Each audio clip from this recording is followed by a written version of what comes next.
Today we're going to talk about what happens when you stop chasing an avoidant.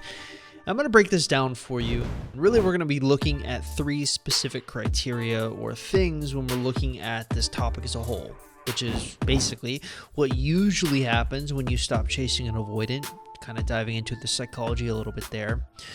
If people with avoidant attachment styles secretly want you to chase them, and why people with avoidant attachment styles give you mixed signals.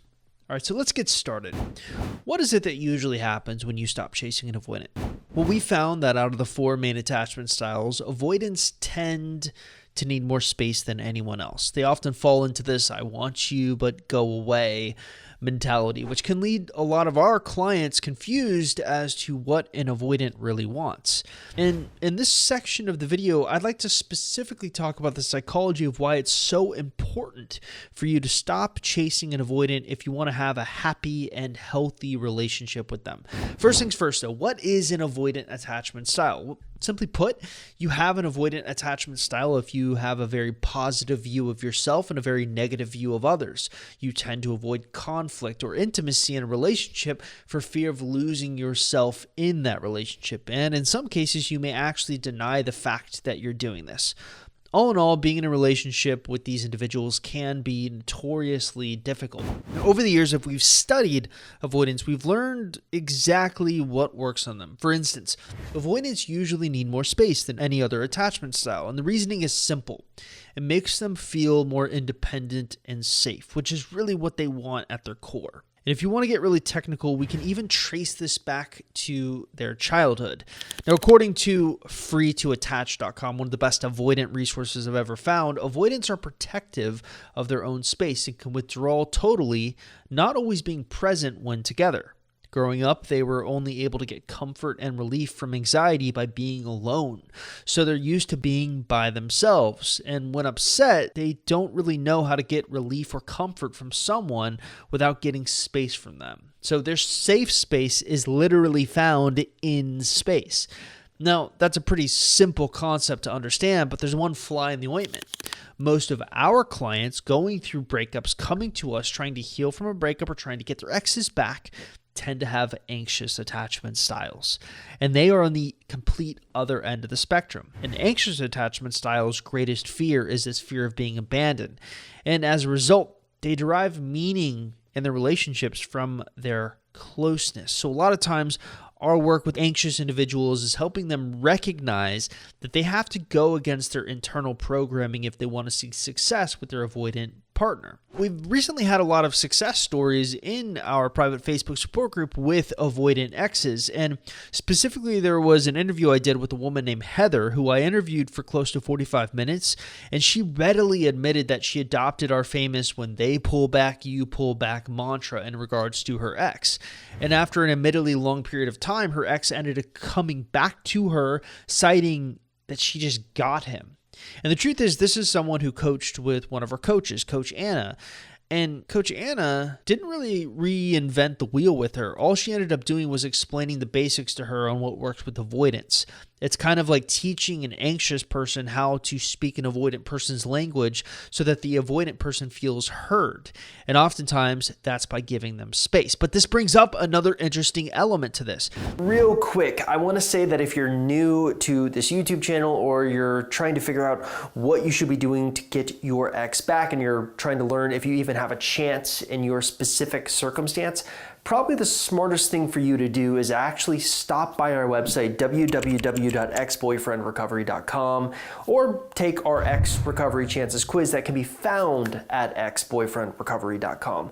Now, if you're watching this on YouTube, taking that free quiz is super easy to do. All you have to simply do is look in the description link below this YouTube video and click on the link you see there. It will take you directly to the quiz where you can fill it out and get an easy answer on what you should be doing going forward and overall what your chances look like in your specific situation. All right, so let's get you back to the video.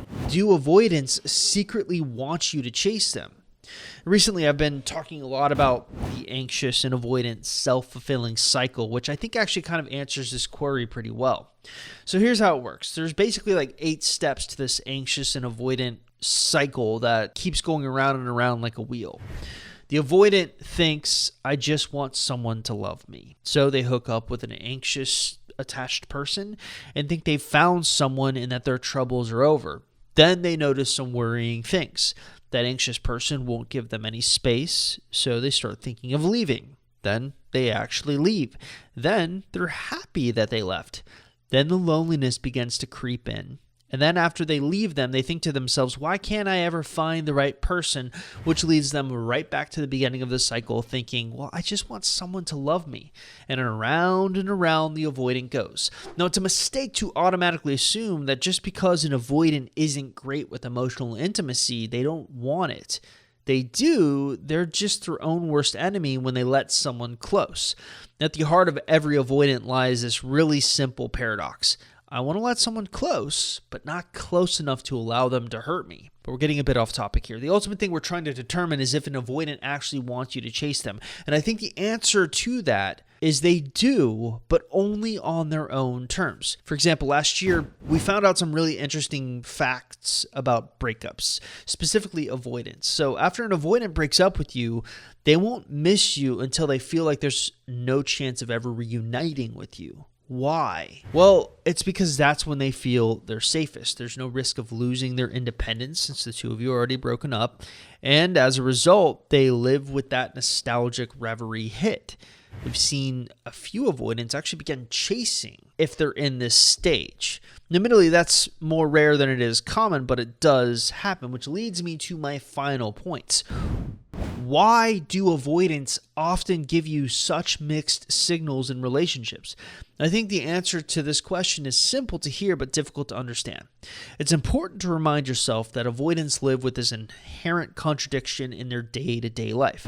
They want to let people close so they can experience love, but they don't want to let people close enough that they could end up hurt. And if you look at their world in that way, their mixed signals begin to make a lot more sense. And what we really noticed is every avoidant has certain commitment tipping points that set them off where you're likely to see a shift in their behavior. So some of those tipping points can include getting asked out on a date, becoming official, talking about moving in together, actually moving in together, talking seriously about marriage, looking at rings together, getting married, getting engaged, having a child together. Now, what you're going to notice is that each of these tipping points requires some new level of commitment or intimacy. And essentially what can happen is when you encounter a tipping point, that's when they're a lot more likely to avoid. And it all is based around this expectation from the avoidant that they're going to lose their independence. And essentially what they're doing is they're raging against this. And most people who are anxious, who are in a relationship with an avoidant, will try to solve the problem by doing what they do best, problem solving. It's one of the anxious person's greatest traits, according to Coach Tyler, one of our coaches. Now, the issue is that the problem solving isn't going to work in this case. All it ends up leading to is pushing the avoidant further away. I'm very big into focusing on the factors that you can control, which in this case is giving an avoidant space. And I think it's important, if you're an anxious person, you have an anxious personality, I think it's important for you to hear that it is okay to let an avoidant feel the way they want to feel. Often, anxious individuals can't cope with the fact that an avoidant may be having second thoughts. And as a result, they'll end up overcrowding that avoidant and making them feel like they want to leave. So as weird as it sounds, one of the smartest things you can do when you're in a relationship or going through a breakup with an avoidant personality is to simply let them feel how they want to feel. Their entire lives, they've learned how to cope with these complicated emotions alone.